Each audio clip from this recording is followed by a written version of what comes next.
नमस्कार, स्वागत है आपका हमारे चैनल पर। मैं हूं आपके साथ शेरिन। तेलंगाना के सीएम केसीआर की बेटी कविता को सुप्रीम कोर्ट से लगा है बड़ा झटका। आपके लिए बता दें कि सुप्रीम कोर्ट से कविता को नहीं दी गई कोई भी राहत और अब कल ईडी पूछताछ करेगी कविता से और जाना पड़ेगा ईडी हेडक्वार्टर्स। दरअसल आपके लिए बता दें कि जिस तरीके से शराब मामले को लेकर लगातार बड़ी गिरफ्तारियां दिल्ली और दिल्ली के बाहर से हो रही हैं और रामचंद्र पिल्लई के खुलासे के बाद केसीआर की बेटी कविता की बड़ी हैं मुश्किलें। और वहीं दूसरी तरफ ईडी की तरफ से किया गया था दूसरी बार समन, जिसके खिलाफ सुप्रीम कोर्ट में याचिका लगाई गई थी कविता की तरफ से कि मैं एक महिला हूं तो ईडी जो है वो पूछताछ मुझसे घर पर आके करे, मैं ईडी के दफ्तर नहीं जा सकती हूं क्योंकि मैं एक महिला हूं। और उसी पूरे मामले पर आज सुनवाई करते हुए जहां एक तरफ सुप्रीम कोर्ट ने राहत नहीं दी है कविता को, तो वहीं दूसरी तरफ कहा है कि महिला होने का मतलब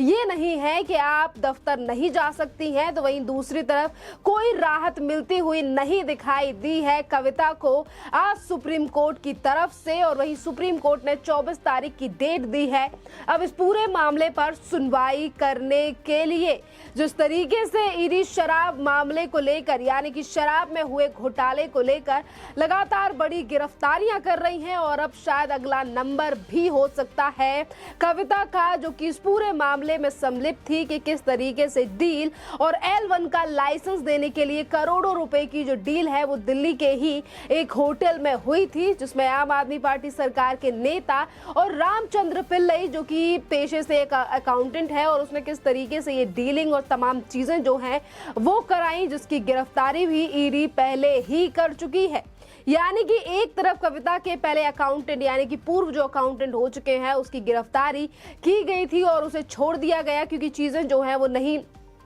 सटीक मिल पाई थी। तो वहीं उसके बाद रामचंद्र पिल्लई की गिरफ्तारी के बाद एक बड़े तार जो हैं वो खुलते हुए नजर आ रहे हैं। यानी कि शराब घोटाले को लेकर एक तरफ आम आदमी पार्टी सरकार जो है उनके नेता लगातार केंद्रीय एजेंसी और केंद्र सरकार के ऊपर सवाल उठा रहे हैं, तो वहीं दूसरी तरफ शराब घोटाले में नए तार खुलते हुए नजर आ रहे हैं। और वहीं दूसरी तरफ बीआरएस और तेलंगाना की सरकार के मुख्यमंत्री यानी कि केसीआर की तरफ से भी लगातार टिप्पणियां आज ईडी और सीबीआई की जांच को लेकर की जा रही हैं और कहा जा रहा है कि जिस भी राज्य में होते हैं चुनाव वहीं पर ईडी और सीबीआई पहले पहुंच जाते हैं या फिर केंद्र सरकार जो है वो विपक्षी पार्टियों का मुंह बंद करने का काम कर रही है, विपक्ष को डराने धमकाने का काम किया जा रहा है। और इस तरीके की कई बार जो बयानबाजी है वो कर चुकी है कि कविता यानी कि तेलंगाना के सीएम की बेटी। इसी के साथ अगर हम जिक्र करें शराब घोटाले का, तो ये शराब घोटाला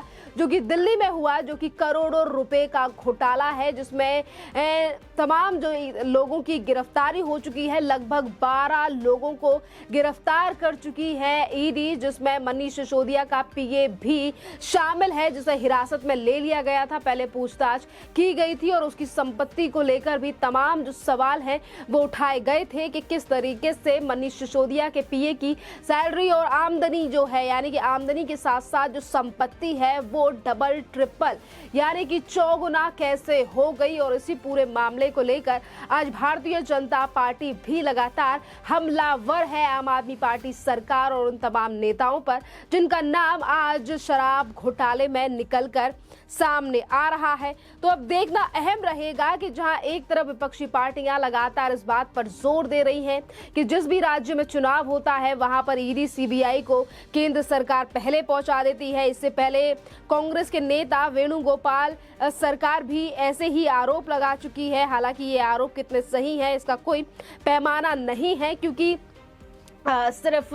विपक्षी पार्टियां ही नहीं बल्कि जिनकी सरकार चल रही है राज्य में, अगर वहां से भी पूछताछ की जा रही है वहां पर भी इसी तरीके से चीजें जो हैं वो निकलकर सामने आ रही हैं। चाहे फिर वो पश्चिम बंगाल हो, पश्चिम बंगाल में ममता बनर्जी की सरकार है, वहीं दूसरी तरफ बिहार में आरजेडी और जेडीयू भी मिलकर सरकार चला रहे हैं और वहां पर भी ईडी सीबीआई की छापेमारी लगातार जारी है। शराब घोटाला जिसको लेकर आज आम आदमी पार्टी सरकार जो है उनके तमाम नेता, यानी कि एक तरफ दिल्ली के शिक्षा मंत्री है अपने आप को कहने वाले मनीष सिसोदिया, और वहीं आबकारी नीति में उनकी गिरफ्तारी हुई है। पर आज भी दिल्ली के मुख्यमंत्री अरविंद केजरीवाल और उनके तमाम नेता दिल्ली की जनता को लगातार गुमराह करने का भी प्रयास कर रहे हैं। जहां एक तरफ शराब घोटाले में मनीष सिसोदिया की मुश्किलें बढ़ रही है, ईडी से लेकर सीबीआई इस पूरे मामले पर इन्वेस्टिगेशन कर रही है, और अब खबर ये भी सामने आ चुकी है कि जल्द ही एनआईए भी इस पूरे मामले पर जांच करना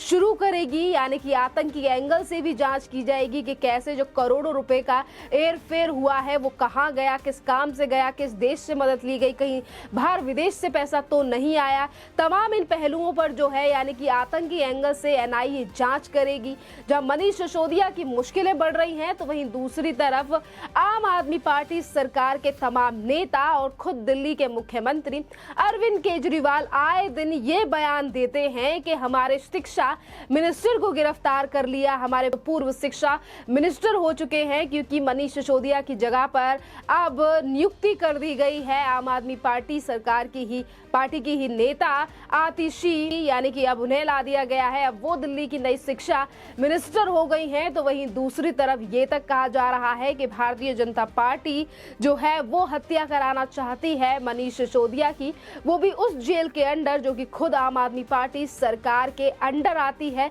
और जिस जेल में पुराने यानी कि पिछले 9 महीनों से बंद है, यानी कि जेल के अंदर बंद है सत्येंद्र जैन, जो कि अब हो चुके हैं पूर्व हेल्थ मिनिस्टर।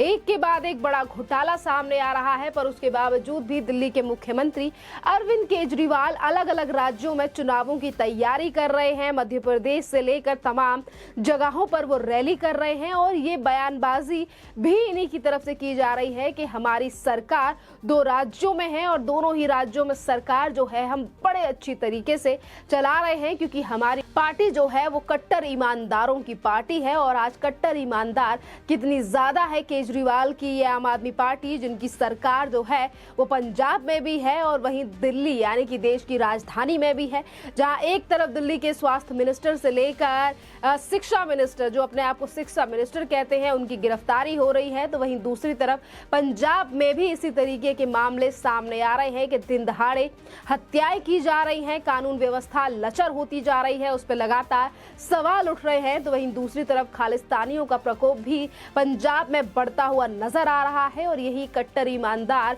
अपने आप को कहने वाली पार्टी यानी कि इनकी सरकार जो है, इन्हीं के विधायक जो हैं वो घूस लेते हुए पकड़े जा रहे हैं पंजाब में। और पिछले ही दिनों कई नेताओं ने अपना जो है वो इस्तीफा भी दिया है इन्हीं तमाम कारणों के चलते, और उसके बावजूद भी अलग अलग राज्यों में तैयारी करने वाले अरविंद केजरीवाल लगातार केंद्र सरकार पर सवाल साध रहे हैं, और ये तक कह रहे हैं कि देश का प्रधानमंत्री अगर पढ़ा लिखा होता तो वो तारीफ करते सत्येंद्र जैन और मनीष सिसोदिया की। पर आम आदमी पार्टी सरकार उस मुद्दे पर बात नहीं कर रही है, जिस मुद्दे के कारण आज नींद उड़ी हुई है अरविंद केजरीवाल और संजय सिंह, जो कि आम आदमी पार्टी सरकार के राज्यसभा सांसद हैं, जिनका पिछले ही दिनों कोर्ट की हियरिंग में ईडी ने नाम लिया था शराब घोटाले में। यानी कि संजय सिंह जो कि आए दिन ये बयान देते हैं कि हमारी सरकार के काम रोकने के लिए केंद्र सरकार प्रयास कर रही है, या फिर हमारे काम इतने ज्यादा अच्छे हैं कि वर्ल्ड स्तर यानी कि विदेशों में भी तारीफ हो रही है। और वहीं दूसरी तरफ भ्रष्टाचार जो है वो दोनों ही राज्य यानी कि दिल्ली और पंजाब में निकलकर सामने आ रहे हैं, जिसको लेकर आज सोशल मीडिया से लेकर सड़कों पर भी अरविंद केजरीवाल सरकार से पूछे जा रहे हैं इस लिकर यानी कि शराब घोटाले को लेकर सवाल कि ये कैसा शिक्षा मिनिस्टर, जो कि शिक्षा मिनिस्टर भी है और वहीं शराब घोटाले यानी कि शराब माफिया भी है और आबकारी नीति का नेता भी है, यानी कि मनीष सिसोदिया को लेकर आज लगातार सवाल उठ रहे हैं। और बीजेपी की तरफ से तो ये भी मांग की जा रही है कि अरविंद केजरीवाल को नैतिकता के आधार पर इस्तीफा दे देना चाहिए। खैर, इस पूरे मामले पर आपकी जो भी राय हो आप हमें कमेंट करके जरूर बताइए। धन्यवाद।